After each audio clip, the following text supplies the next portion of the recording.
Hi and welcome to my channel. ఈరోజు మనం El Niño concept గురించి చదువుకుందామండి. ఇది సైన్స్లో ఒక టాపికే కానీ రీసెంట్గా వస్తున్న క్లైమాటిక్ చేంజెస్ వల్ల ఇది హాట్ ట్రెండింగ్ టాపిక్గా మారింది. ఎల్నినో అనేది పెసిఫిక్ మహాసముద్రంలో ఒక రకమైన కాలానుగుణాన్ని బట్టి మార్పులు చెందుతుంది.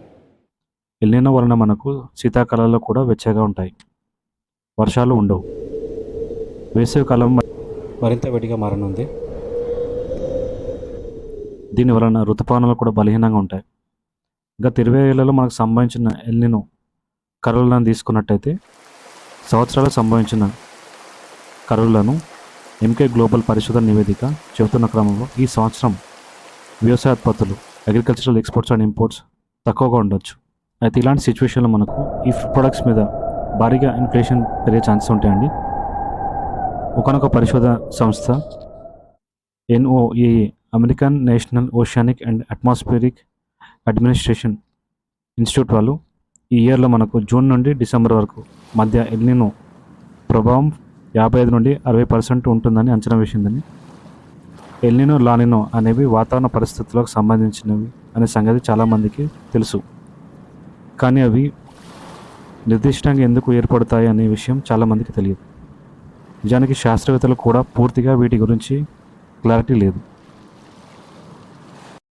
ఎల్నినో అంటే వర్షాభావ పరిస్థితి కాగా, లానినో అంటే విపరీతంగా వర్షాలు కురిసే పరిస్థితి అని ఒక మాటలో మనం తెలుసుకోవచ్చు. ఇందులో స్పానిష్ భాషలో ఎల్నినో అంటే బాల యేసు అని అర్థం. డిసెంబర్ నెలలో ఎల్నినో వాతావరణ పరిస్థితి కీలకమైన దశకు చేరుతుందని, క్రీస్తు పుట్టినరోజు డిసెంబర్లో వస్తుంది కనుక క్రిస్మస్ పండుగను సూచిస్తూ ఎల్నినో అనే నామకరణం చేశారని చెప్తూ ఉంటారు. లానినో కూడా స్పానిష్ పదమే. ఇంగ్లీష్లో దాని అర్థం ద గర్ల్. ఎల్నినోకు సరిగ్గా విరుద్ధంగా ఉంటుంది కనుక ద బాయ్ విరుద్ధ పదం ఆయన ద గర్ల్గా దానిని సంబోధిస్తున్నారు. ఉత్తర దక్షిణ అమెరికా ఖండాల మధ్య విస్తరించి ఉండే పెసిఫిక్ మహాసముద్రంలో ఏర్పడే ప్రత్యేక సముద్ర పవనాలు ఎల్నినో లా నీనలుగా కారణమవుతాయని అంచనా. పెసిఫిక్ మహాసముద్రంలో సాధారణ పరిస్థితుల్లో గాలులు భూమధ్య రేఖ ద్వారా పశ్చిమంగా వీస్తాయి. అలా జరగడం వలన దక్షిణ అమెరికా నుండి వెచ్చని నీరు ఆసియా వైపు వస్తుంది. సముద్రపు లోతుల నుండి పైకి వచ్చే చల్లటి నీరు వెచ్చని నీటితో ప్రవహించే ఖాళీ స్థలాన్ని నింపుతుంది. అలాంటి ప్రాసెస్ను ఆఫ్ వెల్లింగ్ అంటారు. ఎల్నినో సహా లానినో ఈ పరిణామాన్ని నాశనం చేస్తాయి. మన భారతదేశానికి లానినా ప్రభావం మంచి సూచన.